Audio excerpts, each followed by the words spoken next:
Good morning. I'm Chief Nelson Mosley. Thank you all for being here.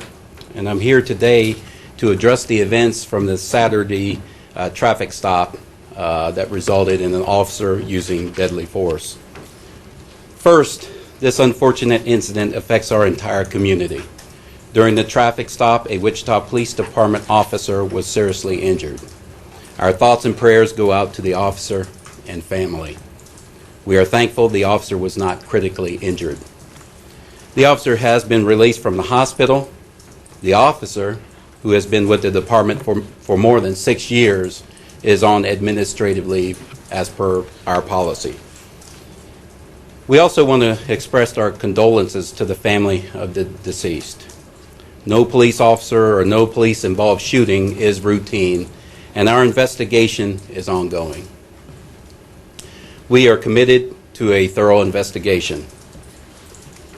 Though more information may be released at a later date as it becomes available, preliminarily, we want to give a clear sequence of events which led to the shooting.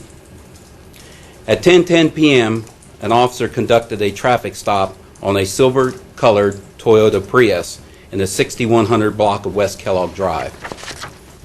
Shortly thereafter, the officer had contact with the driver, later identified as Nicholas Garner, 26, and a white male from Wichita, Kansas. According to witnesses, the officer was speaking to Mr. Garner in an open door of the vehicle. During the contact, Mr. Garner put the vehicle in drive. Investigators believe that the officer may have tried to stop Mr. Garner from driving away and became lodged in the vehicle with his legs hanging outside the vehicle. Mr. Garner sped away from the traffic stop with the officer hanging in the door of the vehicle.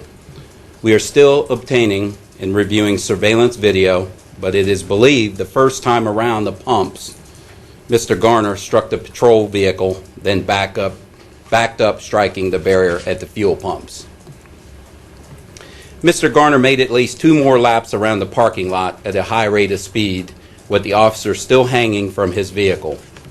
Mr. Garner's vehicle jumped the barrier between the gas pumps and McDonald's, striking an occupied vehicle, leaving the McDonald's lot, which he then caused the vehicle to spin out. According to witnesses, Mr. Garner's vehicle exited the McDonald's lot, leaving eastbound in the westbound lanes of Kellogg Drive at a high rate of speed, almost striking 3 more vehicles and a motorcycle. When the Prius continued driving at a high rate of speed, Mr. Garner collided with a motorist traveling westbound on Kellogg Drive, and the officer fired his duty weapon. The officer was able to disengage from the Prius. However, the officer sustained injuries. The officer was aided by several witnesses, one of whom used the officer's radio to notify dispatch of what had happened. We are extremely grateful for the assistance of every citizen who helped on scene. We were challenged by several things that evening. First was the size of the crime scene area. We had to contain a large area of West Kellogg.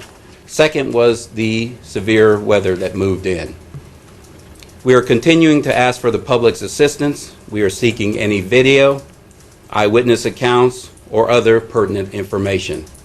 If anyone has more information, please call investigators at 268-4182. In closing, I want to remind you that officers put their lives on the line each and every day. We are saddened that an officer had to make a life or death decision. Again, this investigation is ongoing, and we appreciate the assistance of the District Attorney's Office as well as the Kansas Bureau of Investigation. Again, with this being an ongoing investigation, that means I'm limited in what I can say further at this time. But I'll open it up for questions. So how many times did you estimate that the vehicle went around the gas pumps? From our estimates, and we have a drawing here, it went around several times. Ultimately, again, we have the initial stop starting at this location, and then the vehicle traveling at a high rate of speed, ultimately going around a barrier, and then going through the McDonald's parking lot, and then hitting a vehicle, spinning it out in the lot before going eastbound on Kellogg Drive, ultimately striking a vehicle here. Chief, what you're going to say? Sorry, real quick. Also, what we have up here are the Toyota Prius, or photos of the Toyota Prius, the front end and back end. And also on this side, a picture of the officer's patrol car that was hit as well. While you're up there, could you also kind of indicate where our officer sort of initially got in the vehicle and how far maybe he was dragged in that position? Again, we're still determining Okay. where exactly the officer was and where this took off. But what I can tell you is the vehicle stop was initiated here. Okay. So somewhere in that vicinity. But again, And it's he went around. around the pumps. Yes. What was he pulled over for originally? Again, we're looking at all the details, but initially we're having the charge of possibly traffic infraction. Speeding? Speeding or, yes. Okay, and was he, when he was pulled over, was he on Dugan Road, or, like, where did the officer spot him originally? I don't have that information, yes. Do you know how many feet he was dragged? Again, I don't know how many total feet. This is all under investigation, but there are reports, like I said, the officer being in the vehicle hanging halfway out in this lot as well. So how many total feet, I don't know. Were there any weapons in the vehicle? That is also being currently under investigation. Did he fire shots after the Prius struck the westbound vehicle? Again, that's part of the ongoing investigation. And I'm sorry, again, that's why I'm saying I'm limited in what I can say, but we wanted to give you what we have at this point. Do you know if the deceased had any active warrants, anything like that, like a good reason to? And I'm not going to go into his reasoning or what, but I don't have that information at this time. So it's accurate to say you're investigating exactly when in this unfolding situation the officer fired his service weapon? Yes, that's part of the fold as well. And also, as I said before, there's surveillance video that we're still going through, and also going back over the witness statements as well. So this was a large crime scene, large area, and I know we had a number of officers that initially responded, but as we get there and start securing our scene, we allow officers to leave. You mentioned that there's... Go ahead. Sorry, you mentioned that there's surveillance video that you're looking at. Is there a body camera that the officer was wearing at the No. time? No camera, no. Do you believe that the officer was ever run over at some point, or? I don't have that information. I know he sustained bruises, scrapes, a number of injuries, but I have no information as to whether or not he was run over at any point. And before I lose you, I know that there was some folks who came to his aid. We heard the woman's voice, at least on some audio out there. Can you describe maybe how many people and what they did for that officer in that time and how helpful that was? Yeah, again, the only information I have at this point is the one that came to the officer's aid that grabbed the radio and called for help. Because the officer did disengage from the vehicle, and at that point, obviously, was injured and had to be transported. As a chief, how does that make you feel, that knowing that people came to his aid right away and were trying to do what they could to? That makes me feel real good because, again, we appreciate, just like I said earlier, we appreciate any citizen that comes to the aid of our officer, especially in this situation. But it makes me feel real good that in that situation where the officer couldn't do it, we had a citizen step up, and based on everything going on. One last question. If you can tell me how many officers responded and why so many officers responded. Is it because of the length that he was dragged?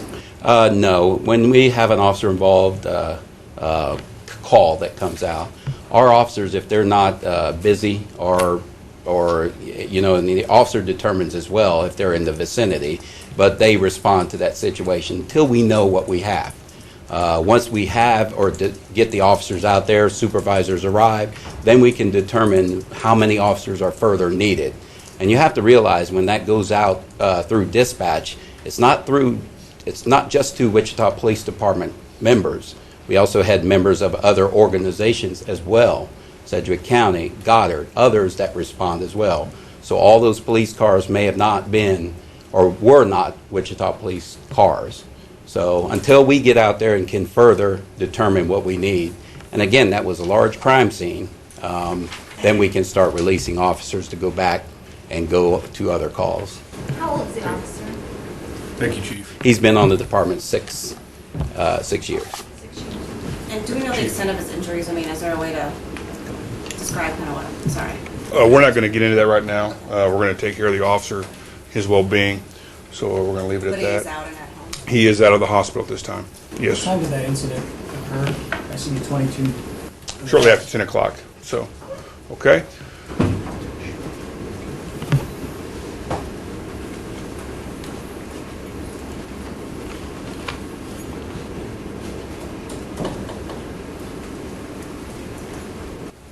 Just want to add to this, so everybody is clear, that the reference to this board here, the shooting occurred as where the area where the Prius ended up. Okay, that is where the shots were fired at. So I want to make sure we're very clear on that.